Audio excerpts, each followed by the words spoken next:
Wordle is a pretty popular little word game these days. I've been playing it for a few months myself, and if you've been playing it, maybe you've also seen some of the variations out there where people use themed dictionaries, or maybe have you playing multiple games at a time, or even make it math-based instead of word-based. I want to create our own variation in this video series. We're going to stick to pretty much the standard original Wordle rules because I want to use this as a chance to explore some of the patterns of software design that you can use when building a project. In this video, we're going to build the scoring function that takes the actual word and your guess and compares it and tells you which letters are correct, which ones are almost there, and which ones are not in the word at all. And we're going to do this all through test-driven development, or TDD. So let's get started. What you see here is a typical Create React app application. No changes, just what you get out of the box. We are using the TypeScript template, so we'll have TypeScript to help us out, but other than that, it's a plain application. So let's go ahead and create a couple of new files in the source folder here. We're going to call our game Wordle, W-R-D-L. And so we'll create a file called Wordle, and then let me also create a file called wordle.test.ts. The main idea behind test-driven development is that you don't write any production code or any business logic until you have a test that describes how that new business logic is supposed to work. The test kind of acts as a set of requirements encoded, and so you know when you have met the requirements. So let's start with writing some tests for our score function. So we're going to start with a describe block here, and this is going to describe a function that we're going to call score guess. And the first test that we're going to write is a very basic test. We're going to take the word A, just one letter, and we'll take the guess A, one letter, and we'll test that that guess is correct. So we can describe this as it identifies correct letters. Now, one of the things I like about test-driven development is that we have an opportunity here to basically decide what our function call is going to look like, what the arguments are, maybe what the function is called. We started with score guess, but we could change that if we wanted. And the nice thing about this is we haven't written any production code, business logic, no functions yet. And so we kind of have a clean slate to work from here. So I think I'm going to want to have a Wordle module that all of our functions are inside. And I do like the name score guess. And let's think about the arguments for a second. I think we're going to need two arguments, the guess itself, and then the answer or the correct word. So let's go ahead and put those arguments in. And what do we expect the response type to be here? Well, that's going to go in the other part of our test here. So we'll say expect the outcome of this to equal. And now we have to choose what the return value of our function should look like. So I think we want an array, and I think we want to use a capital C to represent correct. Now this array, each item in the array will represent the letter in our guess. So since we have a one letter guess, we're going to just have our one letter output, and that will be an array with C. We have our first test, so let's go ahead and run this. I'm going to save the file, open a new terminal here. And because we're using Create React App, we can just do yarn test. All right, now let's take a look at the error because we know we're going to get an error. We know we don't have anything that could pass the test yet. The next important rule of test-driven development here is that we only solve the problem that we see in the test right now. We know there's going to be other stuff, but we only solve the current problem. And so we can see right now that Wordle is not defined. Makes sense? We haven't imported it yet. So let's go ahead and do import star as Wordle from our Wordle file. Now we have an import of our module. So let's look at the next test failure. Okay, score guess, not a function. Yep, could have guessed that. So let's go over to our Wordle file and we can create our function. We'll say export const score guess. And right now, this is just an empty function. It doesn't do anything. Now this test failure looks a little closer to what you might expect from a test. We can see that we're actually calling the function, but the return value is not what you expect. So we expected our array with the letter C. Instead, we got undefined. This brings us to the next important component of test-driven development, and that is we only want to write enough code to get the tests to pass. This is important because you don't want to add other business logic that the tests don't actually test for. So we're going to make this extremely simple. Inside of our function here, we're just going to hard code the return value of an array with C. There we go. And now we can see that the test passes. Excellent. Now you might be skeptical about the value of this test because the business logic that we ended up with, if we can even call it business logic, is a far cry from the business logic that we'll eventually get to. And we know that already. Why did we write this test? Well, the first test is less useful for business logic and more useful for setting up the components that you need to get the test passing. So we didn't have a Wordle module at the beginning. We didn't have a score function. We didn't have a return type defined before we wrote the test. And now, as we wrote the test, we can start to see the shape of our final product appear before us. And so this really is the value of that first test. It gives you an end-to-end look at what it is you're trying to build. So let's use this and create a new test. Now that we can identify correct letters, let's identify incorrect letters. So in this case, let's say the word is still A, but maybe our guess instead is B. And in that case, we expect the output to be I, which is incorrect. So if we save that, we can now see we have a failing test. One thing that we did forget to do with that first test, and depending on how you think about TDD, you could have done it during the first test or the second, is fix the problem that TypeScript is complaining about here. Notice that it says our score guess function expects 0 arguments, but it got 2. And that's because we didn't define any arguments in here. Now, I'm a big fan of using TypeScript, especially with TDD, because it allows us to clearly define the expected inputs to our function, which means we don't really have to validate for those inside the function, at least not in the same way that we would if this was JavaScript. With JavaScript, you could pass as many arguments as you want. You can pass numbers or dates or other objects, and all of those things would have to be caught inside the function. With TypeScript, we can say here that we expect 2 arguments. We expect guess as a string, and we expect answer also as a string.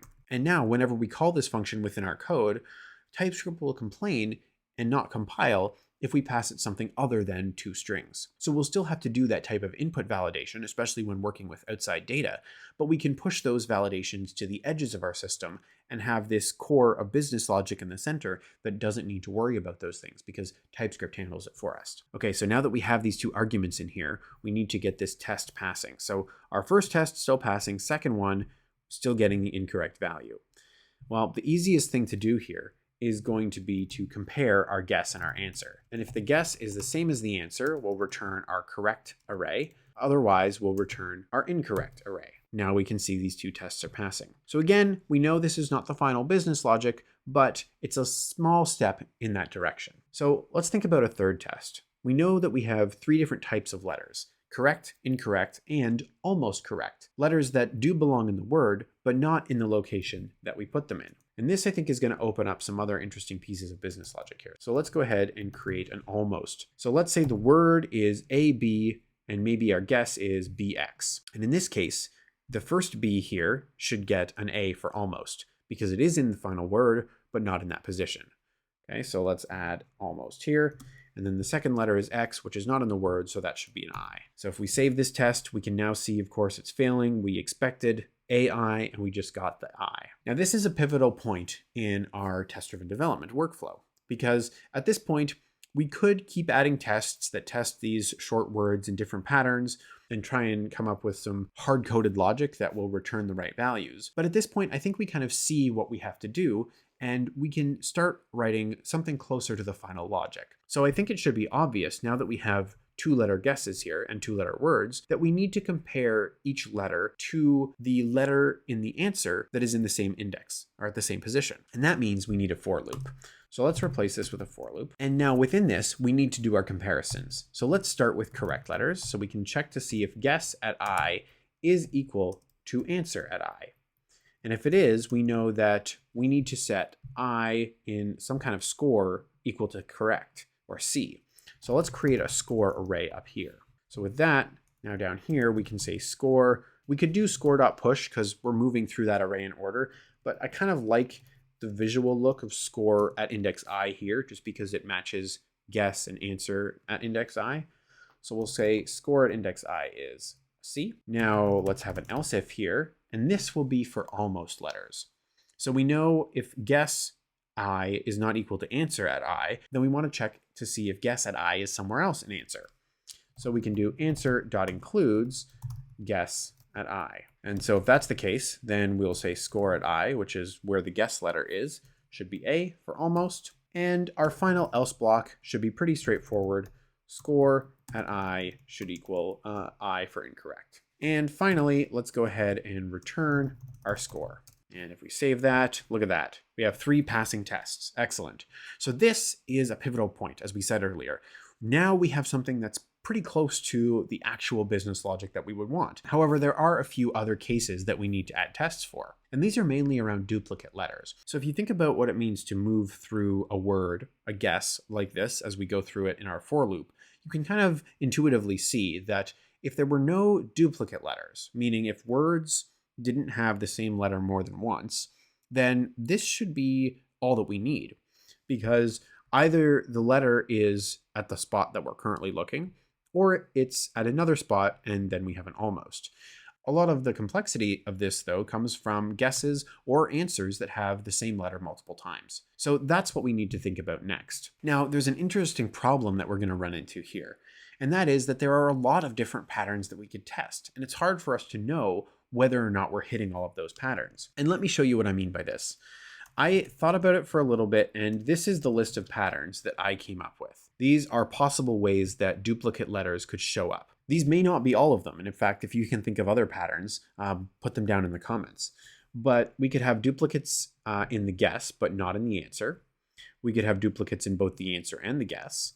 Or we could have duplicates in just the answer and not the guess. And these are some of the different patterns that we might see.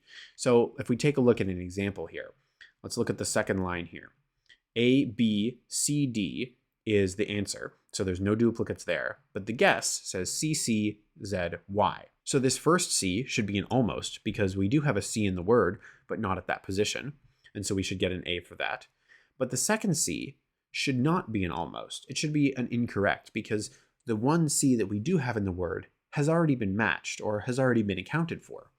And so we should get incorrect for that. And then of course, Z and Y, we should get incorrect for those as well. And we can already see that this test would fail in our current business logic because we don't have anything that would prevent you from matching with the same letter in an answer multiple times. Here's the way I like to approach a problem like this. Let's create an it-each block. And if you haven't seen it-each blocks in Jest or other test frameworks, I'll show you how that works, but they're pretty powerful. So let's build that out first.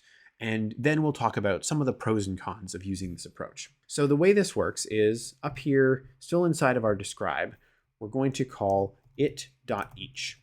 And it.each takes an array, and each element in this array is another array, an array of values that we need for one test. So let's take our first example here from our list of no duplicates in the answer, but a duplicate in the guess.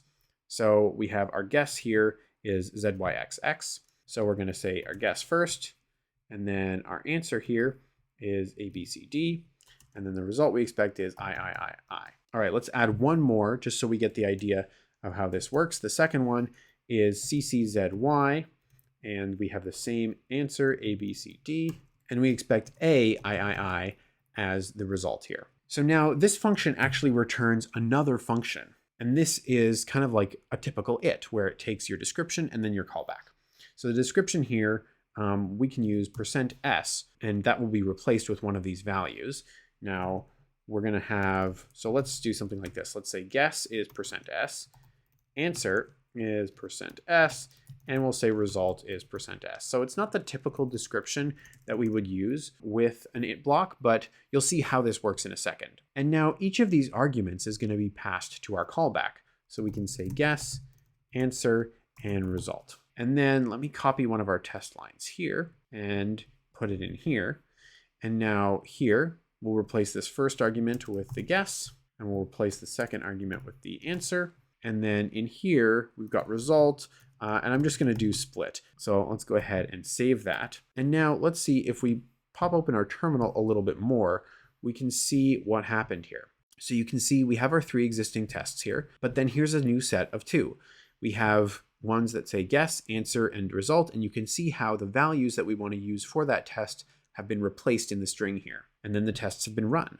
And so this is a pretty cool way that we can set up a whole block of tests where maybe it's just different inputs and outputs that we want to test, which is kind of what we're doing here, and it makes it really easy to create a block of those. This is what we could do to test a bunch of these patterns. Now, let's talk about pros and cons. The big pro here, obviously, is that you can write a lot of tests with less code than if these were each individual it blocks on their own. The other nice thing about this is that it makes it very easy to add new tests to the list because you just add a new array of 3 arguments instead of having to create a whole new block. Now, the obvious downside here is that it's less readable. we don't have a unique description for each one of these tests, so it may not be obvious if we come back to this later why this test is important or how it's different from one of the other tests in this array. And so here's one way I like to compromise with this. I'm going to create a test for each one of these patterns that we have here, and I'll put it in our it.each block. But then when we see which ones fail, we can look for common patterns there, and we can create explicit tests with properly named identifiers above that. And so we have this each block as kind of a safeguard, kind of a catch-all for anything that might break. But we can identify each of the particularly interesting pieces of the business logic and have explicit tests for those. Through some editing magic here, I'm going to add the rest of the tests here. And there you go, we have all of these tests here. And so if we pop open our terminal here now, we can see that some of these tests already pass, but some of them fail. And that's okay. We weren't expecting them all to fail. These are just different duplicate patterns that we could come up with. Maybe there's more patterns. That's okay. We're going to focus on getting these ones passing for now. So if we take the first one here, this is the one we looked at earlier, right? Where we have 2 C's in the guess, only 1 in the answer, and we expect that we only get 1 almost in our outcome. Now, if we look at the first test that's failing here, we can see that instead of getting A, we got A. So we have 2 almosts in the result. The problem here is that we're continuing to match a letter in the answer even after it has been matched. So let's go back to this and see what can we do about that. So we're talking about almosts here. So we're in the almost block. We need to stop matching this letter after it's been matched once, but we can't just remove it from the answer because that would change the length of the string, change the index of other letters, not good. So what we could do is replace it with some non-alphabetic character, and then we know that we can't match against it again because the incoming guess will only have alphabetic characters. Now it's a little hard to replace a character at an index in a string, but it's easier to do it in an array. So let's go ahead and create an array here. So this would be answer letters, and we'll just do answer.split. And what we need to do now is use answer letters as our comparison here. So in both of those cases, let's do that. And now we can replace the letter that we matched in the answer letters array. Now, we can't replace the letter at I because I is the current index for the guess, but we don't know what that letter in the answers is. So let's do an answer index here, and we can do answer letters dot find index, and we can find where the character equals our letter at the current guess index. And this will give us the answer index. So then we can do answer letters at answer index, and that will equal an empty string. Okay, let's see how that looks in our tests. If we pop this open, that test is now passing. Okay, let's move on to the next test. The next test is pretty similar, except we have a correct letter first, and then a duplicated letter of that type. So we can see the answer again, A, B, C, D, the guess, A, A, Z, Y. So that first A is correct, and the second A should be incorrect because there's only one A. But if we look at the output here, we're getting almost instead of incorrect. Okay, that seems pretty straightforward. It seems like we just need to do the same thing that we did with answer letters here, where we replace it with an empty string. So let's copy this line right here. We don't need to look up the answer index this time because we know the answer index is the same as the guess index.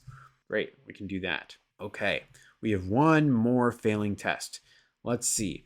So this one is, okay, it's kind of the inverse. We have IIIC is the expected result. ABCD is the answer. ZDYD as the guess. Interesting.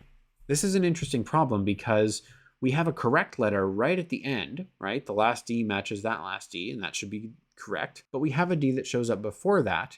And if we're just walking through, at this point, it will appear to be an almost letter because we haven't yet compared that correct letter at the very end. And so what we see here is instead of getting IIIC, we get IAII.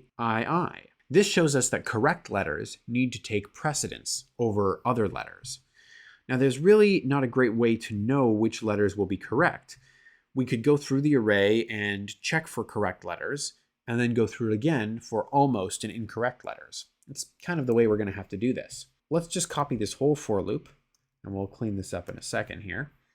And let's see. So the first pass through, we're just looking for correct letters.